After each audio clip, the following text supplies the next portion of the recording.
Oh my god, you two. You're embarrassing me.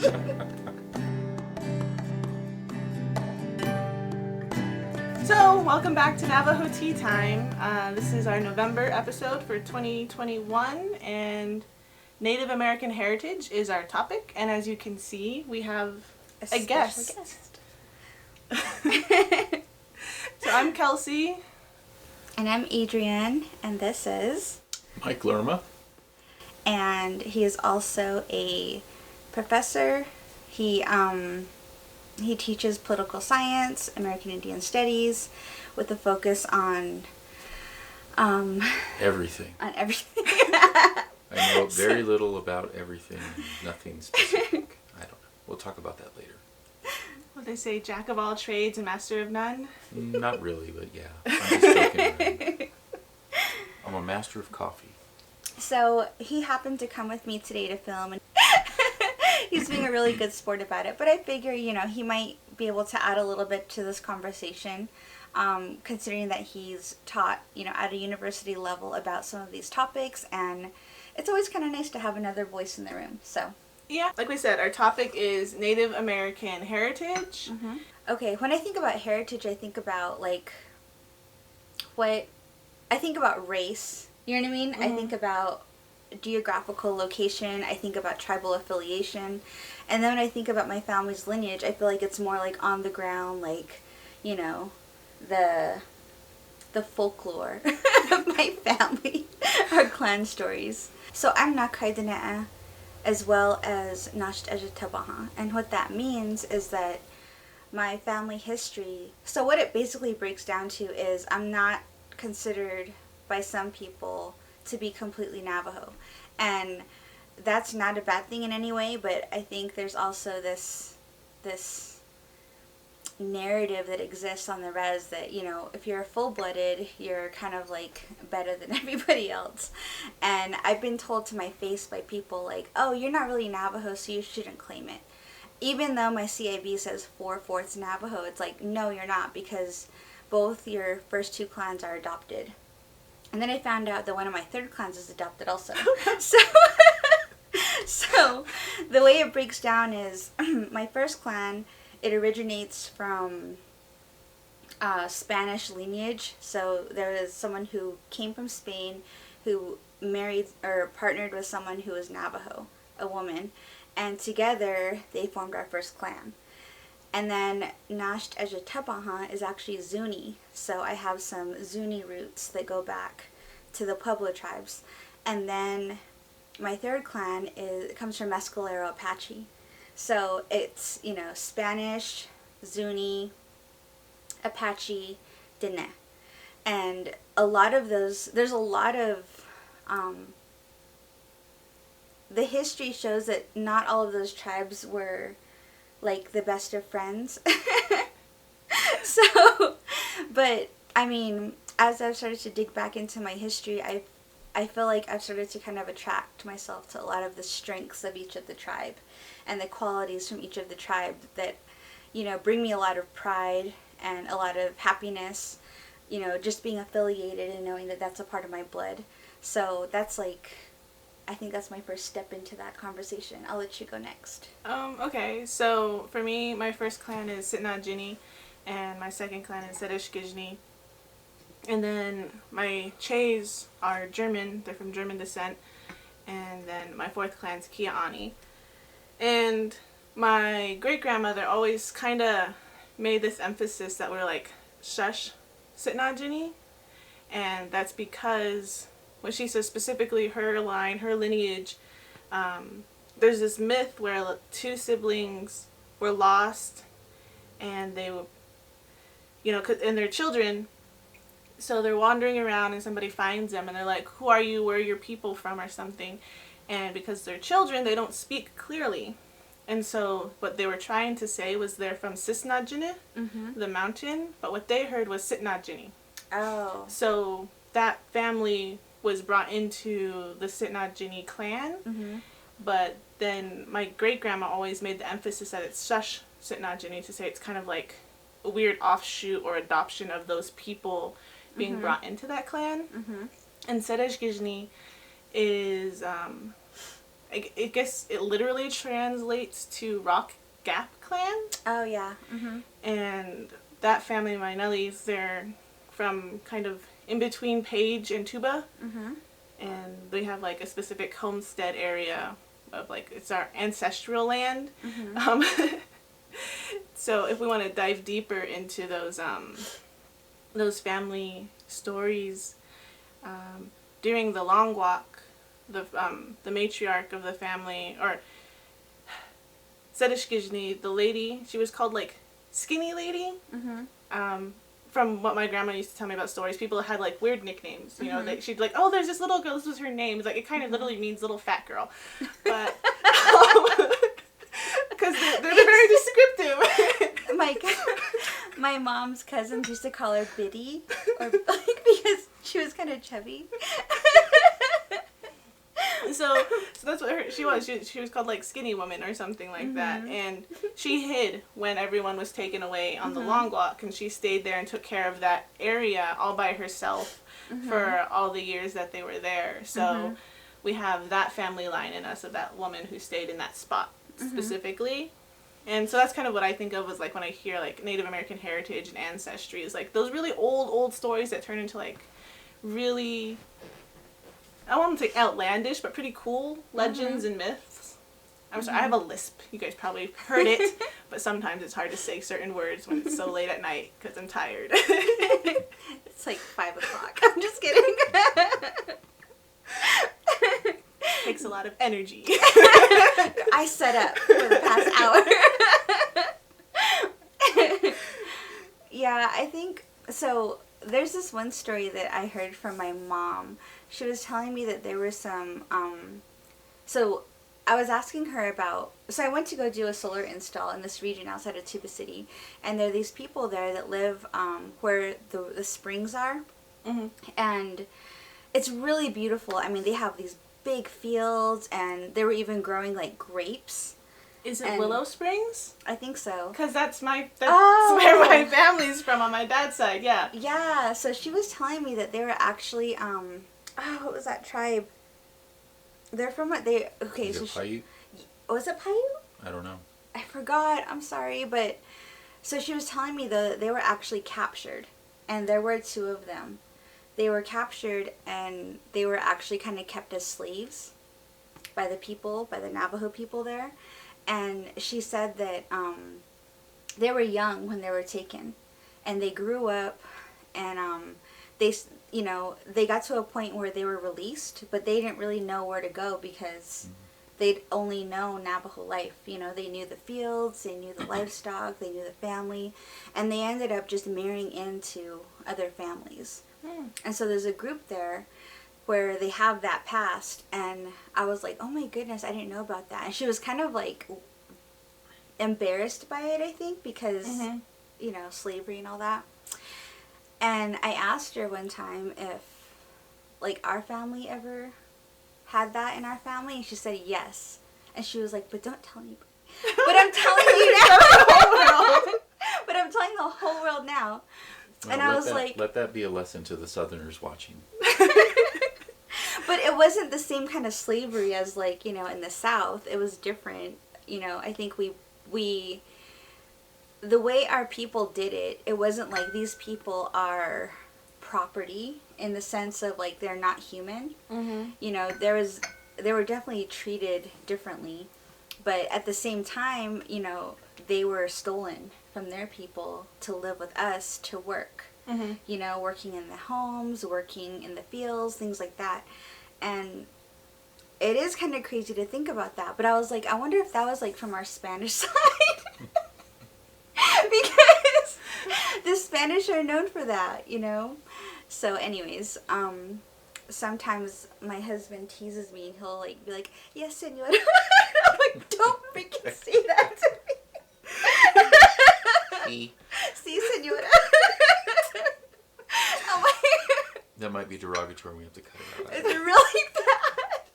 But it's funny, and I'm just like, dude, don't say that to me. There's a dark past there. Yes, ma'am. Yeah, no, I get that too, because my great-grandma's father is actually from a different tribe. We don't know what tribe, but he was like really tall and had like gray-blue eyes. So they're not sure what tribe he was from, but he was one, like a captive from a different tribe, and then, you know, wow, married into the family. So it's not uncommon. There's just those like random things that happen. Yeah, my I think I mentioned this before on the show, but my great grandma, she was my Che's mother, and she had 3 husbands. And when we have conversations about, you know, matrilineal societies or matriarchy, or when we start having these conversations about what indigenous feminism looks like, I think about her all the time. I think about how, you know, she owned her own property, you know what I mean, in the sense. She owned her own property, she had a lot of livestock, she had a lot of people that worked for her, and she had 3 husbands. And oftentimes when people talk about, you know, marriage in Navajo society, they always talk about men having multiple wives. And she was the first person I ever heard of who had multiple husbands. And I'm actually really proud of that, because they say, like, you know, in order to have more than one partner, you have to be able to provide for more than one partner and those children. So it's really built around family and then your ability to provide for that family. It's not like you just jumping from one person to the next, you know what I mean? You know what I mean? And so I think sometimes when people talk about marriage and family, they try to put this like ugly film on things, but I don't know. I always think about that, and I think it's unique, and I think it's interesting. And I'm also like, I think it's kind of cool too. But She wants another husband? No. I'm not trying to follow in her footsteps. I think she has some pretty big shoes to fill. I mean, yeah. You know what I mean? I know what you mean, because like my great-grandma's husband, grandfather, he had multiple wives. He had like 2 or 3 other wives, and he had one who was way older. Like, okay, I'm putting my family's dirty laundry out there, but it's not a secret. We talk about it all the time.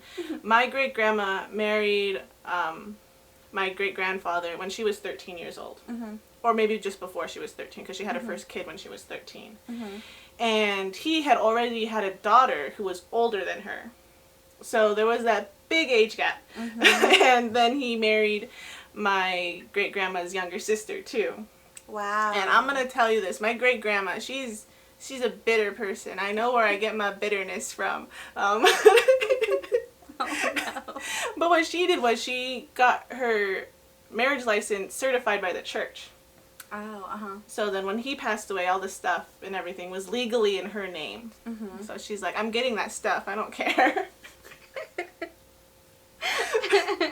Yeah, so like when people are like, oh, you know, when people talk about polygamy and everything, they always just zero in on like LDS churches and some of those people there. I'm like, but Navajos did it too. And then some Navajo people get really, really offended by that. They're like, no, we weren't I'm like, yeah, we were, but you had to be able to equally take care of all your spouses. Yeah, absolutely. But then people get really bitter about it. I'm like, it's a fact. I don't know why you were trying to hide some of the facts to make us look like we were perfectly polished people, but we weren't. I mean, when you're trying to like make a living too, I think like sometimes it's a strategic thing, you know what I mean? Marriage for the sake of a family. I think a lot of partnerships back in the day, it was all about resources, you know what I mean? And how can families partner up to kind of combine their resources or make a better life for their children, whether it's a boy or a girl. You know what I mean? And I think that's why there were more arranged marriages back in the day as opposed to now. And also, like, we were very isolated. Yeah. In a way, like, where we were living. Like, we lived in Hogan, and then there's no one for miles and miles and miles, and then, you know, like, oh, well, these two need to get together because they're not the same clan. Yeah. Yeah. Can I add something? That's actually something with polygamy. It was my understanding that it came from a huge pressure that was put on Navajo society, and you could probably draw that same conclusion with other tribes that went through that process where there was a huge pressure economically. One of the teachings that I've been privy to is that Navajo people were warned long ago that, okay, you can do this polygamy thing, it's got to be temporary, but you guys are going to screw it up. That was a warning. Mm-hmm. And whether or not that's come to pass is for somebody else to judge. And so when you have families that aren't a complete unit and can't economically sustain themselves, you end up in a situation where you have to have one individual take on multiple spouses. And I believe the plural for spouse is spice. The spice of life. Spice things up. No, you make a great point, because the reason why so that was a situation with one of my grandmother's husbands. So when she married him, she actually pulled in the whole family. So it wasn't just because she wanted the guy. She also brought his wife and their children into her family, and they became a labor force. And so, and he was her last husband.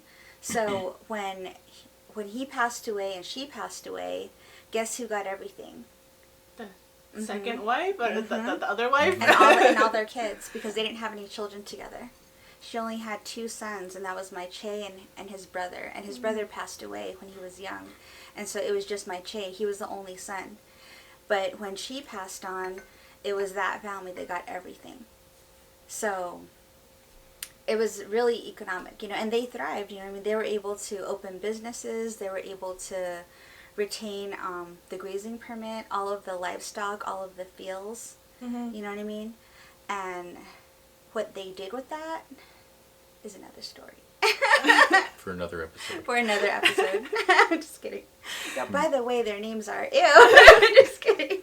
I mean, along those lines of arranged marriage, and you can look at it this way too, and you can say that the grandparents, they probably knew best, and they made good choices, and sometimes it might look like, from the outside, as an imposition that, oh, you're going to marry you, and just deal with it.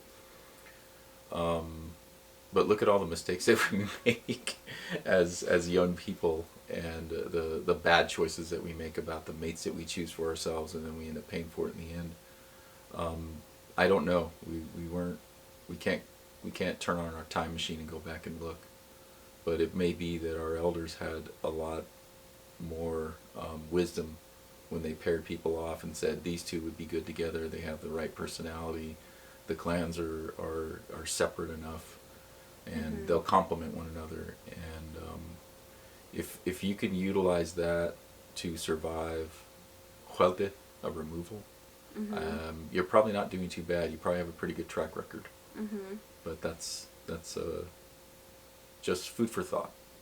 Yeah, and then I've always said, marrying people for love is relatively recent. Marriages are always a business deal between families, because then it comes with all titles and deeds and monies and lands and everything.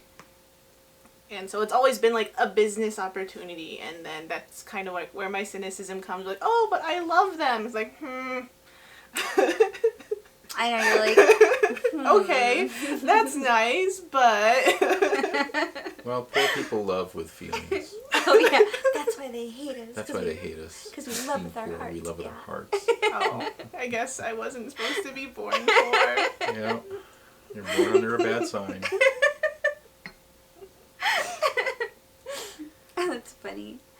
Yeah, my Che, he actually had an arranged marriage, and he was married to,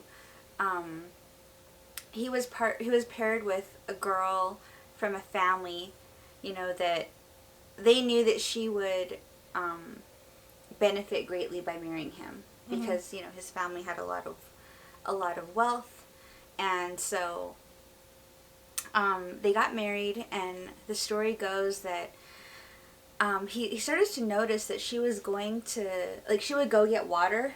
there was like a well that she would go to. She would go get water at the same time, you know, every few days. And he started to kind of get a little bit suspicious because it was becoming routine. And so he followed her, and she was actually meeting a fella that she was in love with. And he followed her, and he saw them together, and he told her, like, you know, you don't have to be married to me if you don't want to.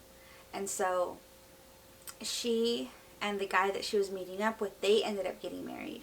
And they stayed married, and they had a whole family together. And, you know, when my grandmother was still alive, I remember going to Bash's with she and my mom, and we got groceries, and then I saw my grandma walk up to this other old lady, and she went up to her and she embraced her.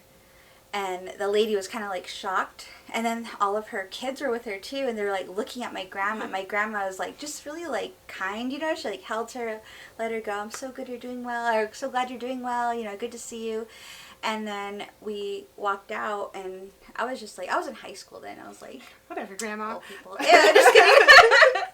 No. And then my mom was like, oh my God, and I was like, what?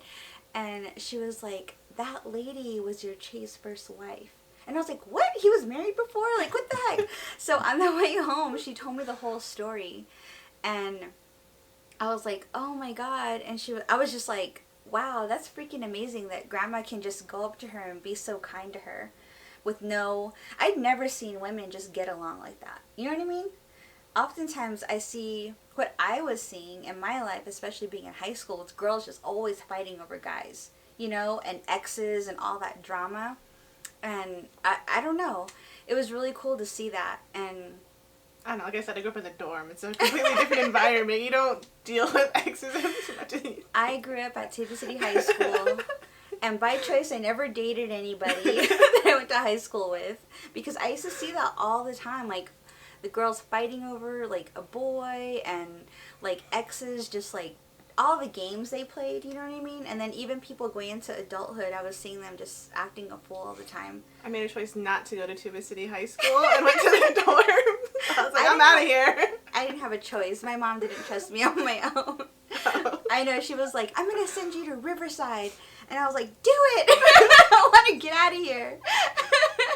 And then she changed her mind. She's like, forget it. You're going to stay here. Too much paperwork.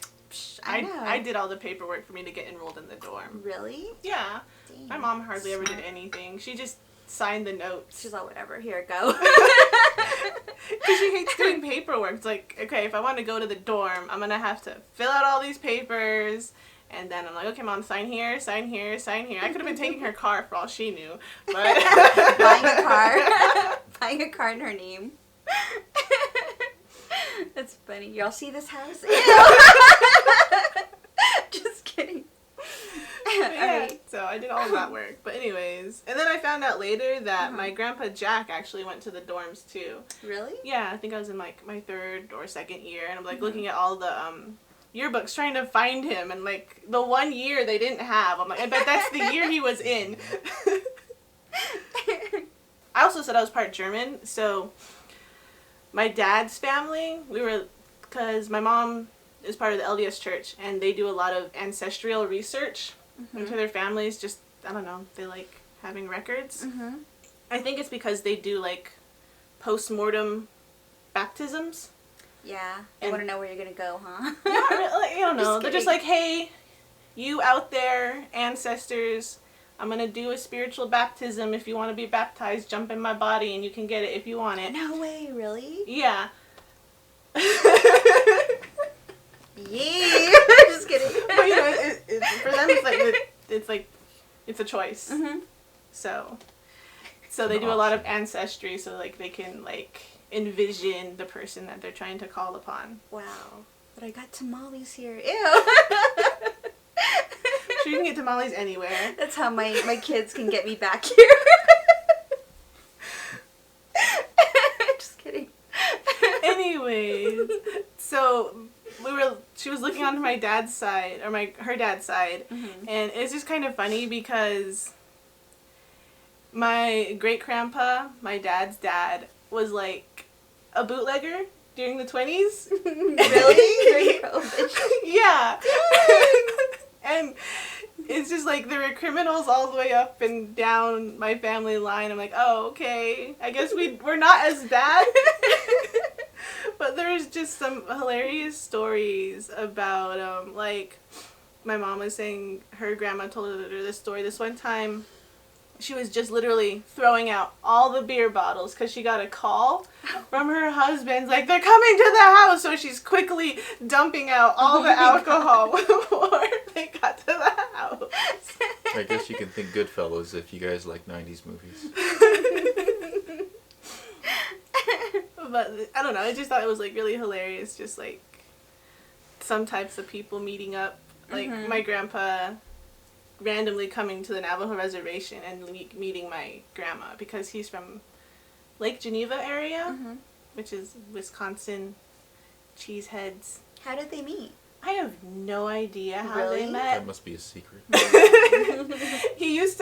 My grandma said he used to come onto the reservation and sell stuff. I'm like, okay. Selling stuff. In the next episode. I know. Like, he would, like, sell random goods, you know, just, like, take it in from town and sell them. And then, I don't know, they got together. So I'm from the Budapecha tribe, and just like these other men that wander onto the res, I did the same thing. I wandered into the sacred mountains, and then I tricked Adrian into marrying me. And that's what happened. It was a card game. She lost. Oh my god. And so I win. Oh my god, you two. You're embarrassing me. Okay, next time we'll bring my husband on and you can... I'm uncomfortable. Me and your husband will discuss our How you got our trapped. capture. Just kidding. I know, I used to tell people that I, like, roped him in. Yeah. Oh. And now, on camera... Now the truth comes out. Oh my god. But Look at those nails. She can't rope anyone. you can believe what you want. First of all, I know how to rope. But for me, it was always with my family. It was always a well-known secret that there's of our ancestry, and there's some things that I guess you don't really put it all together. But all I know is that for my grandmother, she was born somewhere in Tulare, California, or Tulare County. And I don't even know if I'm pronouncing that right, to be honest. Because the first time I ever drove through that was with you when we were heading to Davis. We went to UC Davis and did a book talk, but that's another story. And the first time that I really fully understood what she was talking about was watching La Bamba. If you guys have ever seen the scene where Richie and the family are working and they're in a tent, and I had no idea what was going on. In 1987 or 1988, I was 12. And my grandma loved that film. And I think it's because she identified with it, because I have a feeling that she was born in one of those camps. And so that's what I mean about this surrealness to it. And I think there's an invisibility that's built into it, that you don't draw attention to yourself. My grandmother, being a citizen of the United States, still didn't want police to notice her. She didn't want anybody to notice her. And that was something that was taught to me in benign ways, such as don't put a bumper sticker on your car, or, don't cut your hair a certain way, don't dress a certain way. Because even if the circumstances changed, in my grandmother's generation, I think it was don't get deported, even though you're a citizen, it doesn't matter.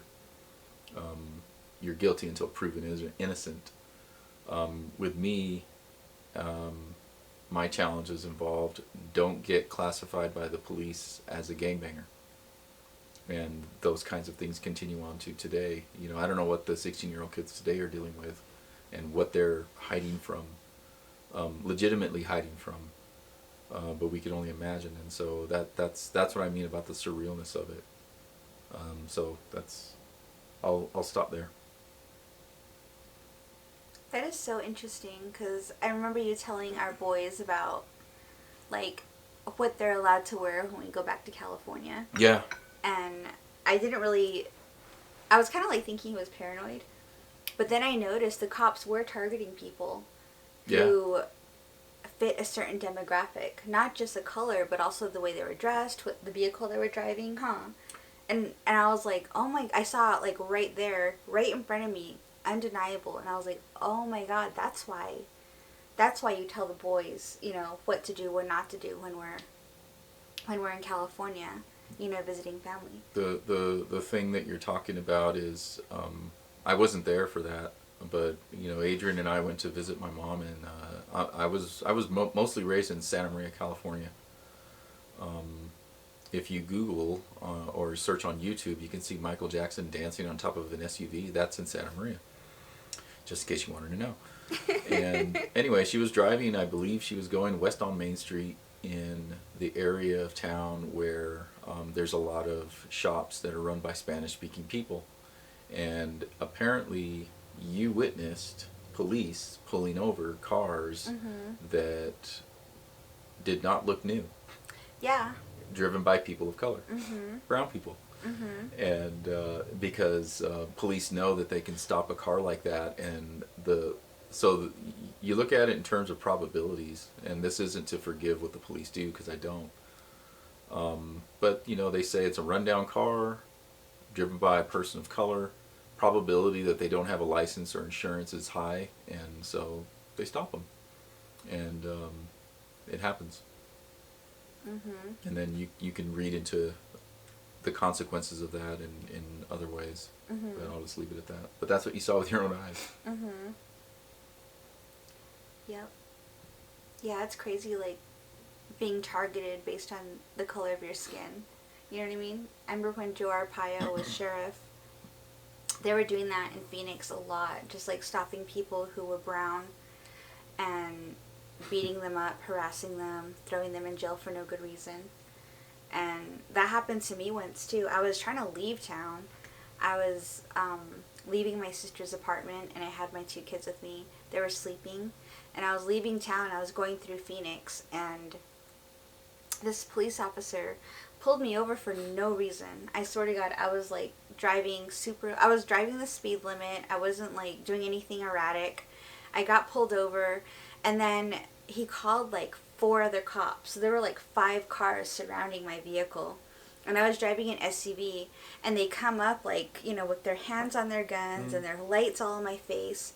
And I feel bad, but the first thing I said was like, I'm not Mexican! It was so messed up. Because I knew they were beating people up. I knew they were harassing people. And I was just like, I felt so bad. But I was like, I swear to God. I was like, I'm Navajo. I got a census number. You can call my mom. You know what I mean?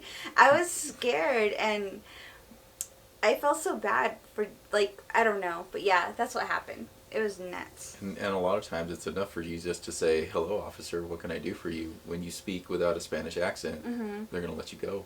You know, that's you know, welcome to Central Coast, California. But it's messed up because, like, I'm not Kaidanaa. I literally have Mexican and Spanish blood in me, and yet during that situation where there's a bunch of cops, I was like, I'm not Mexican. I claim nothing. You know what I mean? And then I was telling Michael about this earlier today that, you know when you get like, you know, they were doing the census last year, and oftentimes when you're applying for school or a scholarship or a job even, they ask you, are you Hispanic? And I always put no. And I was telling Michael, like, that's kind of a lie, because, you know, that's like my literal bloodline. But I was telling Michael the reason why I always put no, it's not because I'm not proud of it. It's more, well, it's not what you think it is. The reason why is because the Spanish were like the #1 colonizers, you know. Yep, English, you didn't win that one. And what they did to our people, you know, what they did to our people, it really does, it still hurts. You know what I mean? Me, personally, I'm like, I'm not going to claim that. I never have. And I'm only recently now talking about these things and wanting to learn more. But I've always, like I said, I've always had a draw to the culture, to the language, to the food. I really do want to go to Spain one day just to see it, you know? But it's not like I'm going around, like, trying to be anything but a girl born in Tuba City, you know what I mean? Who's only known Navajo life. And I think before I learn Spanish, I want to learn how to speak, you know, Navajo. I want to know Dinepazad first, just because, yeah. So I don't know, it's this whole thing. It's the complexity of it kind of gets, I think it can get confusing to the individual, you know, when you're trying to talk about, like, your own identity and what you want to do with that identity and what you want to claim and how you want to carry yourself throughout your life. How are you going to present? You know what I mean?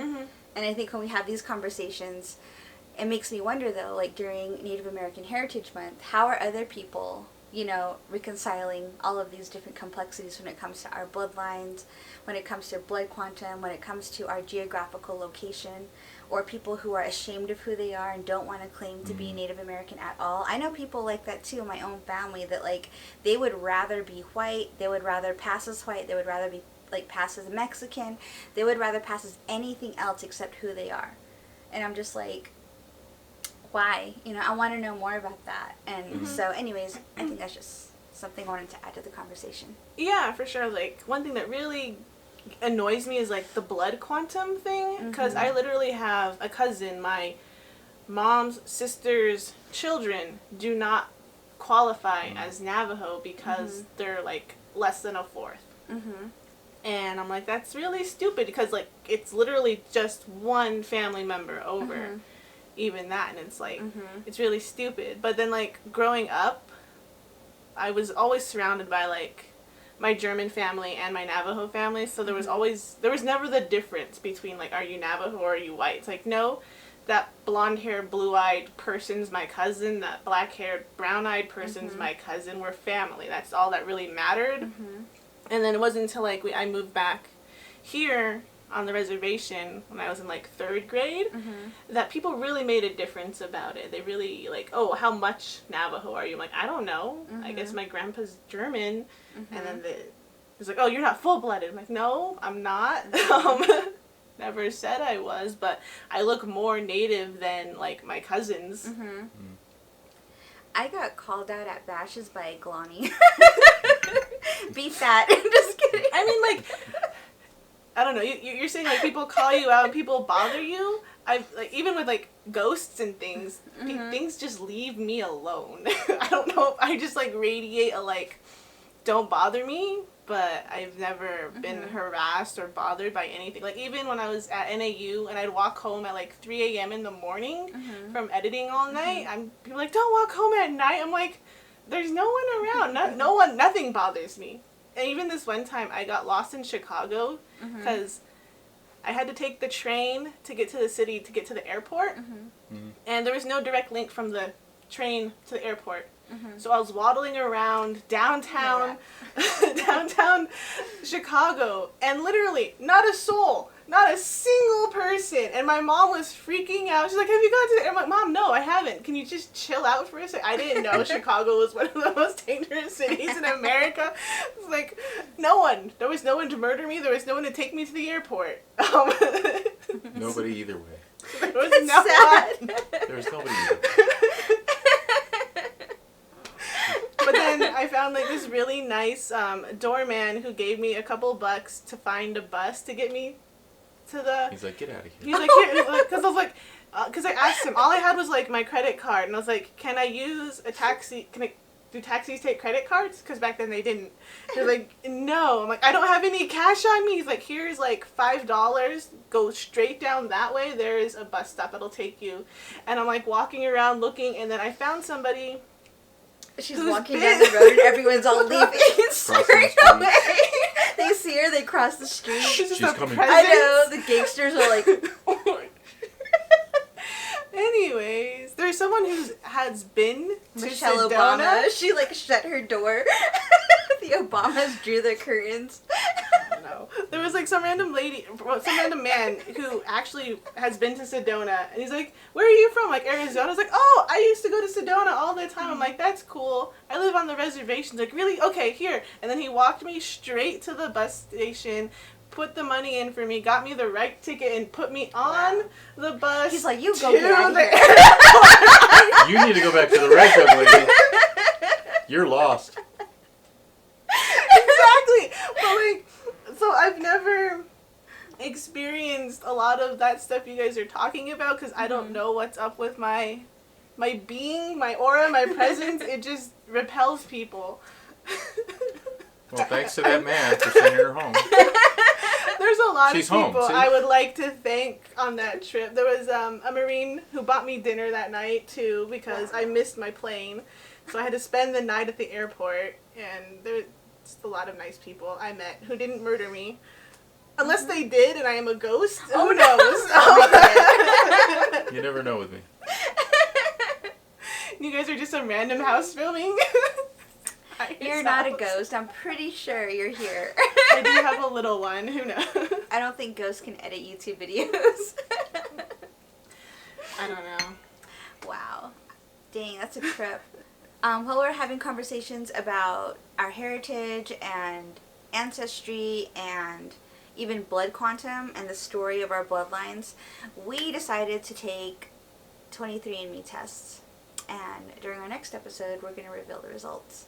And Yeah, because, you know, the Postal Service is taking forever right now because somebody decided it wasn't slow enough. It's the holidays. No. There's legit facts where they slowed down the Postal Service. Really? Oh, dang. Why? Because they want it to go away. Because they Oh, want private businesses to take over. Yeah, so we took the 23andMe DNA test. We spit in the tube. We put it in the mail and sent it off.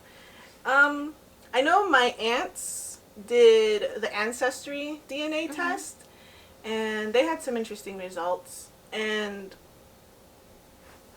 I don't know if we should like try and find a professional to read the DNA results back to us.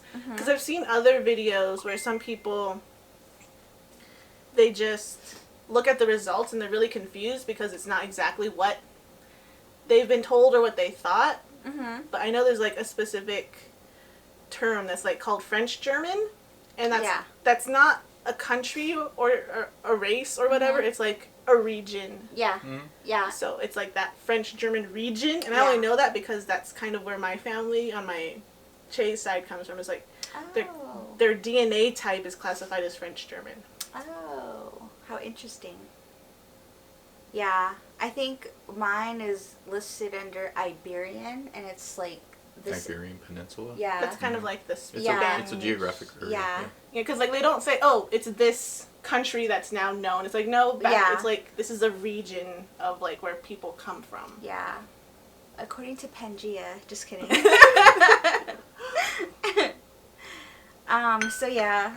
So we're gonna reveal our results during our next episode. So that should be really fun. When I was filling out my application, doing the whole app thingy, and registering so that they could send me my results, they had like a bazillion surveys, and I know some people kind of get weirded out by like telling surveys and stuff, but I feel like their main focus was like medical. So if they can take my random swirl of blood and spit DNA. You sent in blood? We were talking about bloodlines, so I just thought blood. But like, you know, my He did DNA not send in blood. might be more accurate, but anyways. Anyways. Do not try this at home. So, you know, the more information they have, the more, I get, you know, like with science, the more samples they have, the better they can do their testing. So I was like, okay, I'll answer all these random questions. And like, I was looking at it, like, you've answered like more questions than 25% of the people or 80% of the people. And like, I'm just going question by question by question. After a while, I'm like 300 and something questions in. I'm like, okay, I'm going to stop now. She sends me a message. She's like, did you answer, what did you say? Did you answer all those questions? And I'm like, what are you talking about? And she's like answered over 300 questions. So she got roped into the research that It's they just like do. the surveys. And I'm like, okay, yeah, no, I'm not hiding anything. Whatever. I know I did like 2 of them, but I didn't do more than that. And I was like, all right, that's cool. That's enough information. And this is only because, so, I take a lot of American Indian Studies classes. That's like what my minor was in college. And then I'm also really interested in, learning more all the time. So we're having a conversation about this at NAU, and the consensus was that these surveys or these DNA tests are bad. You know what I mean? Why are people giving away the information? Why are they validating this idea of blood quantum? You know what I mean? That's what it was. That's where they were coming from. And I thought that was really interesting. And so there was kind of a little bit of guilt about partaking in 23andMe. Were you resisting? Fight the power. Well, I guess the big classic warning about DNA testing for individuals is to just remind people that it doesn't automatically connect you to a community. It doesn't. I'm more connected to the Navajo Nation than I am to any entity on the planet. And I live within the sacred mountains, and I contribute as much as I can. And so that's the heart of it, But even though my DNA is Purepecha in Michoacan, I still have yet to be there. I still have yet to walk within my traditional homeland, and one day we will, because you're going with me. Absolutely. I don't know about you. You can come if you want. If I take her, then no one's gonna. I know, she'll keep everyone away. Yeah, so. She'll have a protective bubble around us. Yeah. Which is not really the point. I know. You came here to meet people, and it's a ghost town. Why did everyone leave? Send her back. Here's a bus ticket. I'll walk, I'll be fine. She's like, I'll walk home. So that's the main point, though, that it doesn't make you it doesn't give you any kind of privilege or access. That's a different way. Yeah, and that's what the conversation was about. Is like, how do you identify, and then how do you fit into a community, and what is proper protocol if you're not connected but you want to reconnect, or you're from the outside completely, but you're moving into a new space. And I think what the conversation really was is like, how do you contribute to that community? If you want to claim a connection but you're not actually ingrained in the community, then what does that say about your claim? And so I think what a lot of indigenous Native American students were saying is, well, it's not about who you claim, it's about who claims you. You know what I mean? And that was really what it came down to, is like, who claims you, and how are you contributing to that community and that people and that way of life, and how are you protecting it? You know what I mean? Rather than being like extractive or exploitative, or, you know what I mean? And so I think, like my husband and I have had a lot of conversations about that, and I would never like go across the ocean to Spain and be like, I'm home. Why not? Do it. Walk in the fanciest hotel, demand a room. Or a big villa and be like, just claim the space. Yeah, so people get that that's ridiculous, and yet on the other foot, they think it's perfectly acceptable. Well, I don't know if anybody's tried that yet. Some people Send us your videos. I know. Comment down below. But then, there's people who leave the reservation and kind of, turn their backs on, trying to help the community or the tribe or anything, and then they still claim, oh, I'm 100% Navajo. It's but you haven't been home in decades. And so, but, they're 100%. So, I guess some people just see it as, oh, you have a free pass then. Yeah, it's an interesting conversation to engage in. It's completely different to live it. Mm-hmm. You know what I mean? And I always try to recognize that. And I know that there are a lot of people who do not have access to their own people for various reasons. And, you know, we saw a lot of that in the past year when hardship money was available and the Navajo Nation was writing checks, and a lot of people were suddenly applying for CIBs, which is a Certificate of Indian Blood, and they were getting them. And so our population pretty much expanded 100,000. But there's also the thing with like the CIBs and the blood quantum is it forces you to choose one tribe. Yeah. Because with my little one, she's mainly Navajo, so me and my husband agreed, yeah, she'll be under the Navajo tribe. But we had to write a letter to the Hopi tribe telling them we do not have any intention to ever having her claim a Hopi bloodline. Really? Or a Hopi CIB. See, I don't like that. And that's like, that's what it is. Because she's mainly Navajo, but she's also Hopi, and then she's also Omaha, Ponca, and Choctaw. And she's a big little swirly of a bunch of different tribes. And it was really hard to just say, nope, you're only Navajo. We never tell her that. We always tell her what her tribes are, and we try to, you know, we plan on trying to learn more about Gernon's mom's side out east. But it's like the government tries to force you to pick one tribe. That's the thing I don't like about it. Yeah, about that is that we're abiding by these laws and rules that were handed down to us, you know, by the government. And it's like, why don't we just change it? Why don't we just say no and come up with a different way? And because, you know, that's what the conversation is, but people are still just talking about it. They're not actually doing anything about it. But that's what I don't like. You know, I don't like that we have to pick one tribe only. And I've heard a lot of people who said, like, they don't claim Navajo or get a Navajo CIB because there's not a lot of benefits. Yeah. And as soon as there was a benefit, people were like, okay, I'll get a CIB because I can get a benefit now. And that's how people see it. It's like you get a benefit from claiming Indian blood.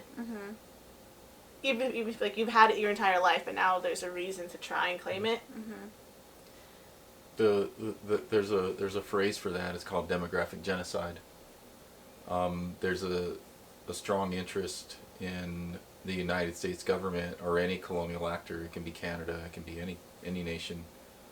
They have a strong interest in minimizing the number of indigenous people individually.